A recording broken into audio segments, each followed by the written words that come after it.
비트코인 채굴 에너지 가격은 평균 약 8.3만 달러로 현재 6.6만 달러인 가격은 평균 채굴업자들에게 손해인 상황이 되었습니다. 거꾸로 해석해 가격 상승으로 살아남는다면 현재 구간은 채굴 단가보다 저렴한 구간으로 해석될 수 있다는 말이며 2024년 5월 20일 월요일 누워먹는 세계 경제 소식 7개 시작합니다. 미국 탐욕공포 지수는 65로 유지, 코인 탐욕공포 지수는 70으로 하락. 1. 이란 대통령 헬기 추락 사망 확인. 이란 당국이 헬기 추락 사고를 당한 에브라임 라이시 이란 대통령과 호세인 아미르 압둘라히안 외교장관의 사망 사실을 확인했다고 로이터 통신이 보도하였습니다. 이슬람 신정체제 하에서 사법부와 검찰에서 일했던 라이시 대통령은 1979년 친미왕정을 축출하고 정권을 잡은 루올라 호메이니와 최고 지도자인 알리 하메네이의 뒤를 잇는 정통 보수파로 여겨진 인물로 그의 취임 뒤 이란은 이슬람 종파 분쟁 라이벌인 사우디와 국교를 재개하는 등 이슬람권 국가들과 적극적인 화해를 모색하고 미국 및 이스라엘과의 관계는 적대 국면을 이어갔는데 이란 이슬람 원리주의 세력의 신정체제의 정통성을 상징하는 인물로 인식되어 왔기에 이번 사망은 중동 정세의 변화를 예견하는데 사망이 최종적으로 확인될 경우 부통령에게 대통령직을 승계하고 50일 이내 새 대통령 선출을 위한 선거를 실시하도록 규정하고 있어 다음 이란 대통령에 따라 각국 정세가 어떻게 흘러갈지 관심이 집중되고 있습니다. 2. 미국 3년 만에 핵실험. 미국 에너지부 산하 국가해관보국은 네바다주 소재 지하시설에서 미인계 핵실험을 성공적으로 실시했다고 밝혔습니다. 미인계 핵실험은 포격으로 기폭장치를 터뜨려 핵물질이 일정 수준까지 압축되는지를 확인하는 실험을 뜻해 핵폭발까지는 일어나지 않는 실험인데 미국은 1992년 이후 실제 핵폭발 실험을 중단했지만 오바마 행정부는 4차례, 도널드 트럼프는 3차례, 조 바이든은 이번 실험까지 총 3차례 미인계 핵실험을 이어오며 이번 실험은 러시아와 중국의 핵확장에 맞대응을 한 것 같다고 보도하였습니다. 바이든 행정부는 지난해 신형전술 핵폭탄인 B-61-13 핵중력탄을 개발하겠다고 밝혔고 미 의회 역시 해상발사 핵순항미사일 개발 예산과 신형 대륙간 탄도미사일인 센티널 등 핵무기 현대화 예산을 속속 승인시키고 있는데 핵을 둘러싼 벼랑 끝 전술이 새로운 시대를 맞이하고 있다며 미국은 동맹국과 협력해 핵 억지력을 강화하는 방식으로 핵무기를 발전시켜야 한다고 발표하였습니다. 3. 세계 20개 주요 증시 중 14개가 사상 최고가 한국만 제외. 블룸버그 통신에 따르면 전 세계 20대 증시 중 14개가 최근 사상 최고치를 기록했다 전하였습니다. 북미뿐 아니라 유럽, 아시아 주식시장도 호황을 누리고 있는데 안타깝게 한국은 연초 이후 증시 상승률에서 주요 10개국 지수 가운데 최하위 상승률로 전락함을 보여주었습니다.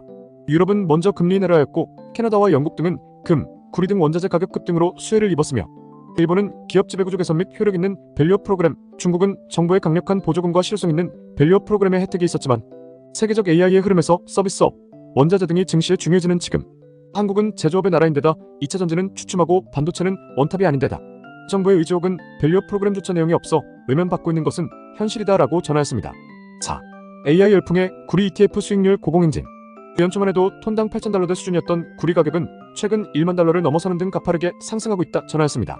이에 따라 한국 구리 관련 상장지수 펀드 ETF의 수익률도 올해 들어 두 자릿수로 뛰는 모습을 보였고 전선과 케이블 등에 널리 활용되는 구리는 공급은 불안정한 반면 수요는 계속해 늘고 있어 가격의 오름세는 지속되는 모습을 보여주고 있는데 데이터 센터 구축에는 1메가와트당 27톤의 구리가 사용된다고 전하는 등 AI로 인해 데이터 센터부터 전력 발전소 확장과 미국의 노후화된 전선들 50년 주기 교체 시기에 글로벌 경기 사이클 회복까지 더해지며 구리 가격은 더욱 오를 것으로 보이고 있어 며칠 전 얘기 드렸던 골드만삭스나 블룸버그가 얘기했던 것과 같이 이번 년 혹은 내년 구리 가격이 15,000달러 혹은 2만 달러까지 피크를 찍고 점차 완화될지 숨은 돈이 있다면 날카롭게 드셨으면 좋겠습니다.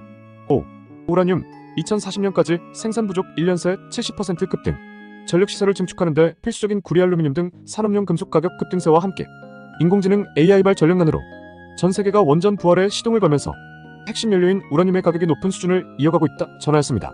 2011년 동일본 대지진을 계기로 주요국들이 잇따라 원전을 폐쇄하면서 우라늄 가격은 한때 20달러 아래로 폭락하는 등 10년 넘게 약세를 이어왔는데 최근 아프리카 니제르 등 우라늄 채굴 국가에서 생산 차질이 빚어지고 러시아산 우라늄까지 미국의 제재 대상에 오르면서 세계 최대 우라늄 생산업체인 카자톤프롬은 지난달 우라늄 생산 부족이 2040년까지 1억 4,700만 파운드 규모로 급증할 것이라고 경고하였습니다.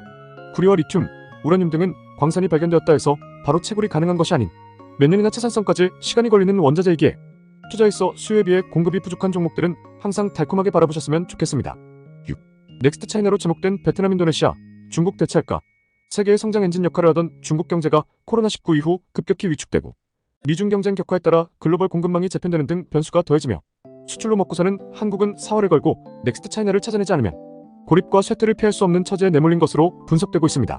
넥스트 차이나 시장으로 베트남과 인도네시아 등 아세안 국가들이 가장 큰 비중을 차지하고 있는데 대베트남 무역은 폭발적으로 성장해 일본을 제치고 중국, 미국에 이어 한국의 3대 교육국으로 떠올랐고, 한국이 베트남에 투자한 후 현지 공장에 필요한 중간재를 공급하고 베트남이 이를 가공해 완성품을 한국에 수출하는 구조로 양국 무역은 돌아가고 있는데, 베트남과 교역 규모는 중국 2,676억 6천만 달러의 30% 수준으로 중국을 대체하기엔 아직 멀었기에 91억 달러 수출액 13위 수준의 교역국 인도네시아 등 국가들과도 함께 교역 규모를 더 올리도록 노력하겠다고 발표하였습니다. 주관적 칼럼 7. 비트코인이 죽지 않는다면 싼 구간이 된 이유. 비트코인 채굴 에너지 가격은 평균 약 8.3만 달러로 현재 6.6만 달러인 가격은 평균 채굴업자들에게 손해인 상황이 되었습니다. 지자체의 지원과 전기세가 싼 곳 등은 원가가 더 낮겠지만 평균적인 채굴업자들은 손실 구간을 버티기 위해 채굴 중 80% 가까이를 던지고 있는 중이며, 이 시기에 버티지 못하는 채굴업자들은 망하고 합병되어 그 다음이 시작돼 상승하거나 죽음의 소용돌이로 비트코인은 멸망하게 됩니다.